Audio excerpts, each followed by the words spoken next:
Assalamualaikum ya akhi ya ukhti.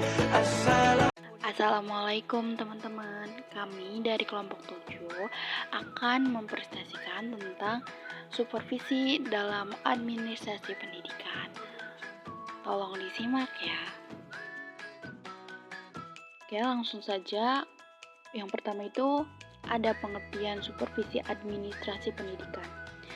Secara sematik, supervisi pendidikan adalah pembinaan yang berupa bimbingan atau tuntunan ke arah perbaikan situasi pendidikan pada umumnya dan peningkatan mutu mengajar dan belajar pada khususnya.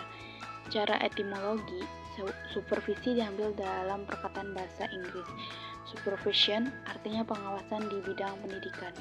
Supervisi diadopsi dari bahasa Inggris supervision yang berarti pengawasan atau pengawasan. Orang yang melaksanakan pekerjaan disebut supervisor. Suherman dan kawan-kawan menjelaskan bahwa supervisi diartikan sebagai suatu kegiatan yang dilaksanakan untuk memberi bantuan teknis kepada pelaksanaan pendidikan dalam melaksanakan tugas yang telah diserahkan kepadanya. Baik, materi yang kedua yaitu tujuan dan manfaat supervisi administrasi pendidikan. Tujuan terlebih dahulu, tujuan terbagi menjadi dua, tujuan supervisi secara umum dan tujuan supervisi secara khusus.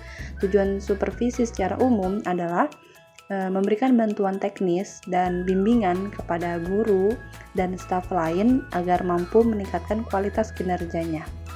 Lalu, adapun tujuan supervisi secara khusus adalah yang pertama, meningkatkan pengetahuan peserta didik agar dapat mencapai prestasi belajar secara optimal.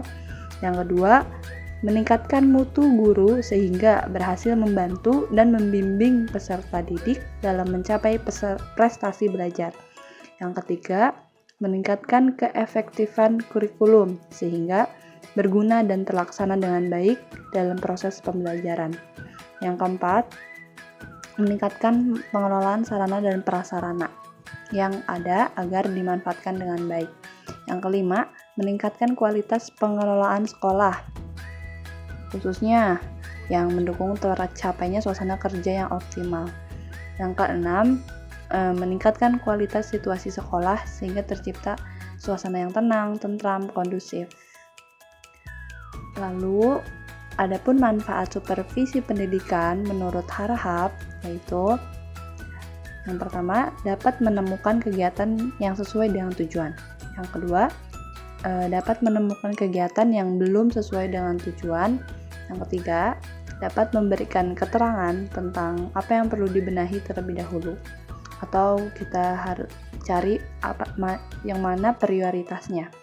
Yang keempat, dapat mengetahui petugas-petugas seperti guru, kepala sekolah, pegawai tata usaha, dan yang lainnya. Yang kelima, dapat mengetahui tugas yang perlu diganti. Yang keenam, dapat mengetahui buku-buku yang tidak sesuai dengan tujuan pengajaran. Yang ketujuh, dapat mengetahui kelemahan kurikulum. Yang kedelapan, dapat meningkatkan mutu proses belajar mengajar. Dan yang terakhir, dapat mempertahankan sesuatu yang sudah baik. Materi selanjutnya yaitu ruang lingkup supervisi administrasi pendidikan. Di sini ada ruang lingkup supervisi pendidikan menurut Harahap. Yang pertama yaitu supervisi administrasi personalia. Jadi gunanya untuk melihat apakah ada karyawan atau kenaikan pangkat, terus pembagian tugas ataupun yang lainnya. Yang kedua, supervisi dalam konstruksi seperti pemeliharaan meja, papan tulis, dan lainnya. Yang ketiga, supervisi dalam organisasi perpustakaan, yaitu mengenai seputar pertanyaan tentang kondisi buku atau tata tertibnya seperti apa. Yang keempat, supervisi dalam administrasi keuangan, seperti melihat apakah pengeluaran dengan standar, lalu suatu keakuratan upah atau pengeluaran lain kepada karyawan dan guru. Yang kelima, supervisi dalam pengelolaan kafetaria, seperti pembersih tempat dan makanan serta masalah siswa yang belum terselesaikan seperti kayak bolos atau merokok. Yang keenam yaitu supervisi dalam kegiatan co-kurikuler. Apakah sampai mengganggu kegiatan belajar siswa, kesehatan ataupun keamanannya. Selanjutnya saya akan memaparkan materi tentang prinsip-prinsip supervisi administrasi pendidikan. Prinsip adalah sesuatu yang dijadikan dasar dan pegangan dalam berpikir serta berpijak. Dalam supervisi pendidikan, memiliki prinsip yang dijadikan dasar dan pegangan oleh supervisor, baik terkait pelaksanaan kegiatan belajar mengajar ataupun terkait hal-hal yang menunjang pelaksanaan kegiatan. Prinsip supervisi pendidikan itu ada 4. Yang pertama, ilmiah. Prinsip ilmiah mengandung beberapa ciri.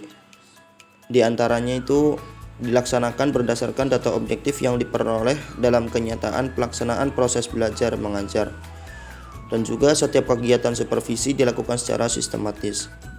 Ciri yang kedua yaitu demokrasi, di mana dengan demokrasi menjunjung tinggi asas musyawarah, memiliki jiwa kekeluargaan yang kuat, serta menghargai dan sanggup menerima pendapat orang lain. Ciri yang ketiga, kooperatif. Dilaksanakan melalui kerjasama dapat mengembangkan usaha bersama untuk menciptakan situasi belajar mengajar yang lebih baik.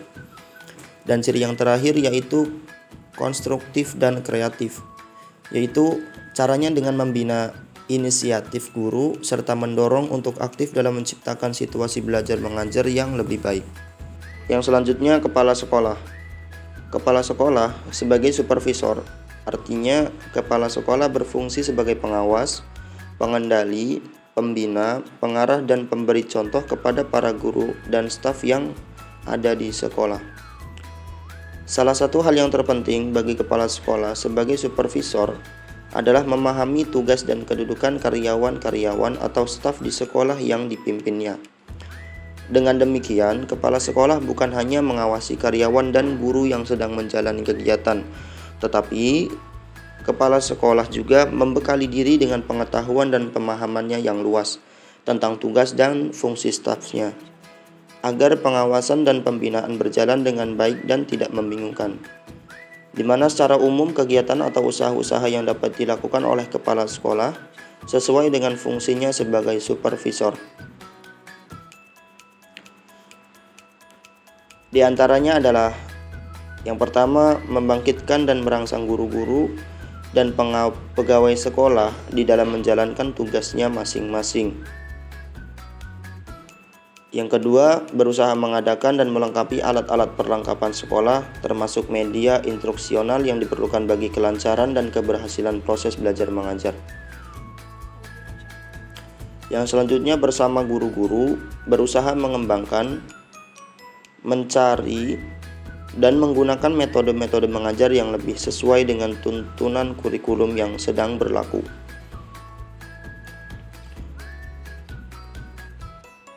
Dan yang terakhir, kepala sekolah berusaha mempertinggi mutu dan pengetahuan guru-guru dan pegawai sekolah, yang dimana mencakup mengadakan diskusi kelompok, menyediakan perpustakaan sekolah, atau mengirim mereka untuk mengikuti penataran seminar sesuai dengan bidangnya masing-masing.